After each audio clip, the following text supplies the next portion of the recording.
Minus 5 kuadrat artinya minus 5 kali minus 5 menjadi positif 2. Assalamualaikum warahmatullahi wabarakatuh. Bagaimana jika penyelesaian persamaan kuadrat atau menentukan nilai X1 dan X2 atau yang kita katakan dengan akar-akar dari persamaan kuadrat tidak bisa diselesaikan dengan metode faktoran ataupun dengan metode melengkapkan kuadrat sempurna? Maka kita bisa menentukan penyelesaian persamaan kuadrat menggunakan rumus ABC. Bagaimana menggunakan rumus ABC? Baiklah, bersama Bu Sriwati dari RBM Rumah Belajar Matematika. Simak videonya sampai selesai ya. Langkah-langkah dalam menyelesaikan persamaan kuadrat dengan menggunakan rumus ABC berawal dari bentuk umumnya dulu ya. Masih ingat? X kuadrat plus BX plus C sama dengan 0. Nah, nilai A, B, dan C inilah yang akan kita masukkan ke dalam rumus ABC sesuai dengan namanya. A, B, dan C ke X1,2 sama dengan min B plus minus akar dari B kuadrat minus 4AC dibagi dengan 2A. Selesaikan sesuai rumusnya sehingga akan diperoleh akar-akar dari persamaan kuadrat yaitu nilai X1 dan nilai X2. Oke, selanjutnya kita perhatikan soal ini. Tentukan akar-akar persamaan kuadrat dengan menggunakan rumus ABC. Persamaan kuadratnya adalah 4x kuadrat minus 5x plus 1 sama dengan 0. Kita selesaikan persamaan kuadrat 4x kuadrat min 5x plus 1 sama dengan 0 menggunakan rumus ABC. Langkah pertama kita adalah kita tuliskan dulu rumusnya ya. X1,2 sama dengan min B plus minus akar dari B kuadrat min 4AC.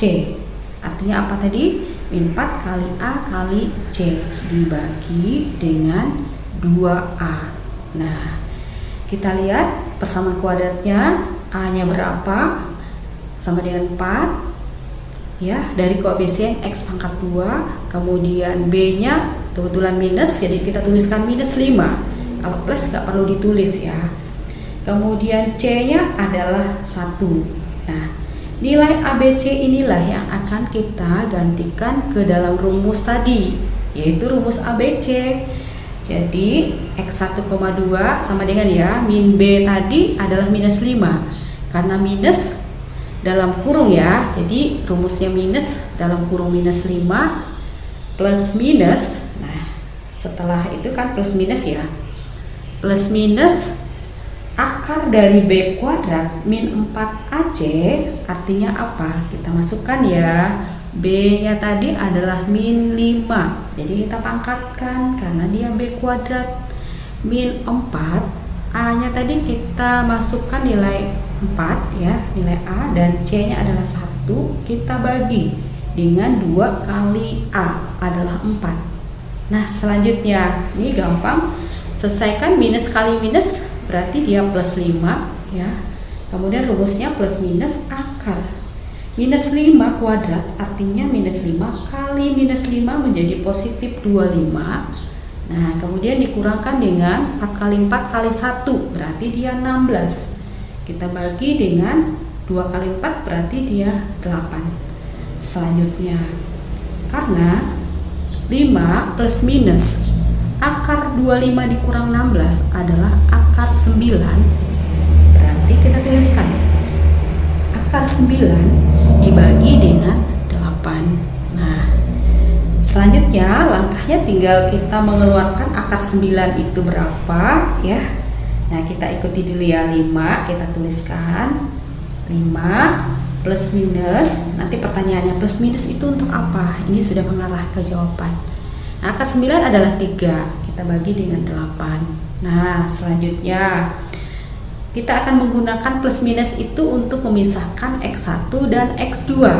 Nah, di dalam faktoran kemarin kan nilai daripada persamaan kuadrat kalian udah tahu bahwa ada X1 dan X2. Nah, ini nih, X1 kita gunakan yang positif dulu ya, 5 ditambah 3 dibagi dengan 8. 5 tambah 3 kan 8. 8 bagi 8 berarti hasilnya 1. Nah, ini ditulis hasil akhirnya ya.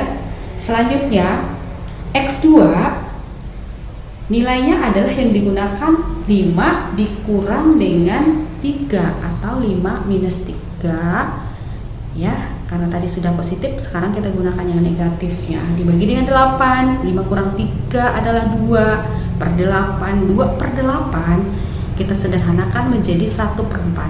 2 bagi 2 1, 8 juga bagi 2 adalah 4. Inilah yang dikatakan dengan akar-akar persamaan kuadrat. Baiklah, kita ulang kembali ya langkah-langkah penyelesaian persamaan kuadrat menggunakan rumus ABC. Langkah pertama adalah kita masukkan nilai A sama dengan 4, B sama dengan minus 5, C-nya sama dengan 1 ke dalam rumusnya. Perhatikan langkah pertamanya. Kemudian dilanjutkan langkah kedua, 5 plus minus akar 25 dikurang 16 per 8. Kemudian langkah ketiganya adalah akar 25 dikurang 16 adalah akar 9, kemudian dibagi dengan 8 sehingga didapatkan 5 plus minus 3 dibagi 8. Nah, selanjutnya kita gunakan untuk X1 penjumlahan dulu ya. Jadi 5 ditambah 3 dibagi 8 sama dengan 8 per 8, hasilnya adalah 1. Nah, untuk X2 kita gunakan yang minusnya atau dikurangkan. Jadi 5 dikurang 3 dibagi 8 sama dengan 2 per 8 sama dengan 1/4. Sehingga didapatkan X1 sama dengan 1 dan X2 sama dengan 1/4. Saya akhiri. Assalamualaikum warahmatullahi wabarakatuh.